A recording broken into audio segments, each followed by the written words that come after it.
조갑제TV 시청자 여러분 안녕하십니까? 저는 조갑제닷컴의 조세별입니다. 2024년 1월 19일 오전 11시를 가리키고 있습니다. 국민의힘 한동훈 위원장이 드디어 김건희 여사 문제를 언급하기 시작했습니다. 사실 너무 늦었죠. 이 문제에 대한 국민적 여론이 매우 좋지 않습니다. 그래서 김건희 여사 문제를 해결하지 않고서는 이 여당이 한 치 앞도 나아갈 수 없다라고 보는데, 한동훈 비대위 체제가 들어선 지 벌써 한 달이 되고 있습니다. 그런데 여당 지지율 그냥 답보 상태입니다. 갤럽 조사 기준으로 하면 한 달 전이나 지금이나 국민의힘에 대한 지지율 36%로 변동이 없습니다. 게다가 윤석열 대통령에 대한 지지율은 오히려 떨어져서 오늘 발표한 기준으로 32%입니다. 지난주에 33%였는데 오히려 긍정평가가 1% 떨어진 33%, 부정평가는 58%로 나오고 있습니다. 그래서 한동훈 비대위 체제가 들어서서 처음에는 조금 지지율이 오른가 싶더니 그대로 제자리라는 것이죠. 그리고 윤석열 대통령에 대한 지지율은 오히려 떨어졌다. 부정 여론은 더 높아졌다. 그리고 여전히 정부 심판론이 정부 지원론보다 여론조사에서 훨씬 높게 나오고 있습니다. 그렇기 때문에 지금 거기에 가장 발목을 잡고 있는 문제가 바로 이 김건희 여사 문제라는 것이죠. 그리고 그동안 이 대통령실에서 이 문제에 대해서 일관되게 외면해오고 침묵해왔기 때문에 오히려 저는 문제를 더 키웠다라고 봅니다. 사실 김건희 여사 특검법의 주된 내용인 주가 조작, 주가 조작과 관련해서는 전 아무런 문제가 없다라고 봅니다. 특검법, 여기에 대해서 비토권 행사하는 것 당연하다라고 보지만 이 김건희 여사의 명품백 수수와 관련된 이 문제는 완전히 차원이 다른 문제라는 것이죠. 이거는 국민의 감정을 건드리는 문제입니다. 아니, 영부인이 된 이후에 발생한 일인데다가 아무리 몰카 취재라 할지라도, 아무리 그게 함정 취재였다 할지라도 어떻게 한 번도 아니고 두 번 또 속아 넘어갈 수 있느냐. 그것도 영부인이. 도대체 어떻게 이런 사람이 영부인에게 이렇게 접근할 수 있는가? 대체 지금의 대통령실의 어떤 경호 시스템이라는 게 어떤 수준인 것인가? 그리고 영부인은 대체 왜 이런 사람으로부터 그런 명품백을 받은 것인가? 그 받은 명품백은 지금 어디에 있는가?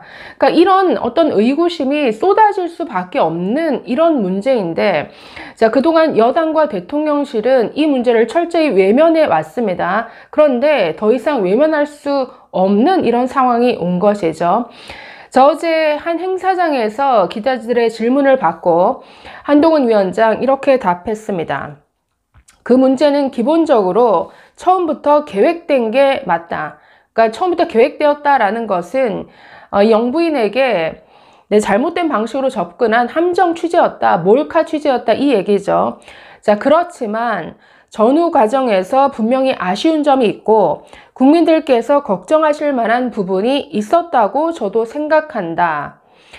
아주 절제된 표현인데 사실 글쎄요, 첫 언급이긴 하지만 이것으로는 부족하죠. 전후 과정에서 아쉬운 점이 있었다? 국민들께서 걱정하실 만한 부분이 있었다고 생각한다? 좀 약하죠. 그러면서 이렇게 말했습니다. 그렇기 때문에 제2부속실과 특별감찰관에 대한 검토 문제를 전향적으로 말씀드린 것이다. 이렇게 말했는데 이것도 좀 본질을 비껴가는 질문입니다. 이건 제2부속실 특별감찰관 앞으로 세워서 앞으로 잘 할게 이렇게 말하고 지나갈 문제가 아니고 반드시 전후 사정이 어땠고 이 문제에 대해서 김건희 여사가 직접 사과해야 될 문제입니다. 이 문제를 그냥 몰카 취재이기 때문에 김건희 여사는 피해자다. 지금 이런 식으로 몰고 가서는 안 된다라는 것이죠. 어제 국민의힘에서 의원총회를 열어서 이 문제를 얘기한 모양인데 입단속을 시켰다라고 합니다. 특히 윤지혁 원내대표가 나서서 김건희 여사는 피해자다라는 측면을 강조했다라고 하는데 이건 함정이고 공작이고 김 여사는 피해자다. 사건의 본질이 그것이니 그걸 강조해 줬으면 좋겠다. 이렇게 말했다라고 하는데 완전히 국민의 정서와 동떨어진 발언입니다. 아무리 함정이고 몰카 취재, 이것도 잘못됐죠. 김건희 여사에게 접근해서 몰래 취재했다, 함정을 팠다, 이것도 지탄받을 일이긴 하나 그거와 별개로 거기에 왜 속아 넘어갔느냐, 그 백은 왜 받았느냐, 완전히 별개의 사안으로 본다는 거죠. 이것도 잘못됐지만 김건희 여사의 처신은 더더욱 잘못됐다. 그렇기 때문에 이런 식의 절제된 발언으로 그냥 국민들이 넘어가 줄 것이다. 이거는 굉장히 아니란 생각인 것 같습니다. 자, 그래서 이 문제를 지금 그동안 대통령실이 더 키워왔죠. 이거는 문제가 불거졌을 때 직접 글쎄요 대통령실에서 대변인이 나서서 브리핑을 하든지 사과를 하든지 정리하고 넘어갔어야 되는데 이 문제를 질질 끌다 보니까 지금 여기까지 왔습니다. 부정적 여론이 지금 거의 70%까지 나오고 윤석열 대통령에 대한 어떤 긍정, 부정평가 그 항목들에서 두 번째가 바로 이 김건희 여사 문제입니다. 자, 칼럼 하나 보려고 하는데 자, 조선일보 김창균 칼럼 제목을 보시면 김건희 특검은 꽝이었다. 디올백만 아니었다면. 자, 특검법 거부권 행사를 했는데 사실 그건 문제가 안 된다라는 거죠. 근데 이건 그냥 넘어갈 수 없는 문제다라는 이런 취지의 칼럼인데 지난 1월 11일자 칼럼입니다.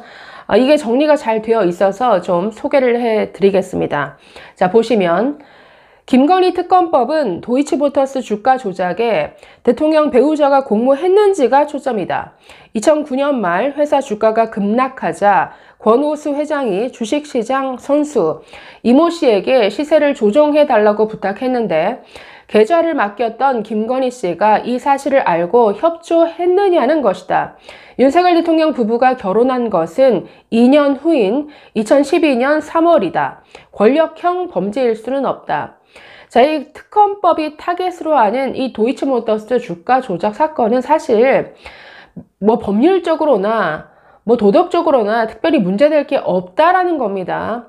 좀 더 읽어보시면 자, 윤석열 총장이 2021년 3월 사퇴하자 도이치모터스 수사는 기여를 한 단 더 끌어올렸다.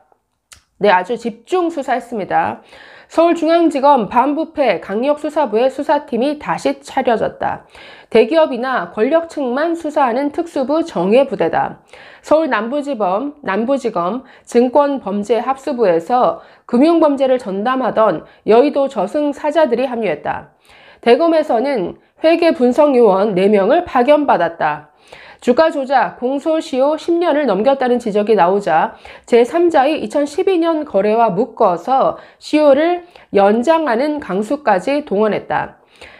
자, 문재인 정권은 윤석열 검찰총장을 몰아내려는 전반전, 윤석열 야당 대선 후보를 낙마시키려는 후반전에 걸쳐서 김건희 여사를 엮어보려고 총력전을 펼쳤다. 자, 그래서 2년 동안 탈탈 털었다라고 하는 게 맞죠. 그런데 아무런 성과 없었습니다. 결과물은 초라했다. 작년 2월에 내려진 1심에서 권오수 회장은 징역 2년에 집행유예 3년, 주가 조작 주범 이 씨는 징역 2년을 선고받았다. 계좌를 빌려줬던 다른 쩐주들은 무죄였고 김건희 씨는 기소조차 못했다. 재판부는 의도는 있었지만 시세 조종에 실패한 주가 조작이라고 판결 이유를 밝혔다. 처벌감이 안 된다는 뜻이다. 애당초 2013년 경찰이 내사 단계에서 경미하다고 판단에 접었던 사안이다. 자, 그렇기 때문에 지금 민주당이 추진하는 특검법은 거부하는 게 맞죠. 문제는 그게 아니라는 겁니다. 자, 이 뒷부분이 핵심인데 조금만 더 보고 마치겠습니다. 요즘 총선이 화제로 오르는 자리에서 빠지지 않는 단골 메뉴가 김건희 리스크다. 그런데 특검 대상인 도이치모터스 주가 조작은 관심 대상이 아니다. 다들 김 여사가 디올백 받은 얘기만 한다. 더 좋은 명품 백도 많이 가졌을 것 같은데 300만 원짜리 백 하나로 남편을 궁지에 빠뜨렸다라고 입방아를 찢는다. 각종 여론조사에서 국민 60% 이상이 특검에 대한 거부권 행사를 반대했다. 이런 국민적 공감대는 주가 조작 의구심이 아니라 디올백 분노가 만든 것이다. 특검법 대상이 디올백 진상규명인 줄 착각하는 사람들도 적지 않다. 민주당이 특검 수사 범위를 주가 조작에 한정하지 말아야 한다고 주장하는 것도 그 까닭이다. 자, 윤석열 정권 출범 100일을 간 넘긴 2022년 8월 말 야당의 김건희 특검 협박, 자청해서 백신 빨리 맞아야 라는 제목의 칼럼을 썼다. 특검이 실제 상황이 되지 않게 하려면 특별감찰관 도입으로 권력 주변에 대한 수상한 접근을 막아야 한다는 내용이었다. 김 여사가 정체 불투명한 목사로부터 백을 받은 것은 그로부터 한 달도 안 된 시점이었다. 그것이 4월 총선을 맞는 윤 정권의 최대 악재인 특검의 빌미가 됐다. 백신을 제때 안 챙겨 병마가 침투했다면 치명상이 되지 않도록 해독제라도 맞아야 한다. 문제의 디올백은 용산 대통령실 선물 창고에 포장도 뜯지 않은 채 보관되어 있다고 한다. 애초에 뿌리치고 받지 않는 것이 최선이었겠지만 한 번도 사용하지 않은 상태라는 점은 그나마 다행스럽다. 보관 시점이 논란이 불거지기 이전인지 이후인지 밝혀달라고 했지만 대통령실 관계자는 알 수 없다고 했다.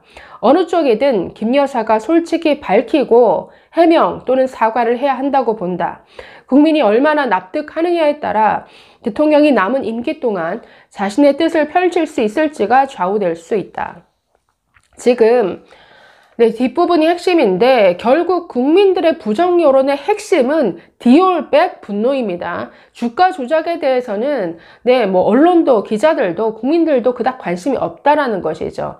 이 문제를 왜 키우느냐라는 겁니다. 그냥 뒤로 숨어서는 절대 이 문제 해결할 수 없습니다. 당당히 앞으로 나와서 한동훈 위원장이 아니라 윤석열 대통령 내외가 이 문제에 대해서 직시하고 직접 해결해야 할 것으로 보입니다. 감사합니다.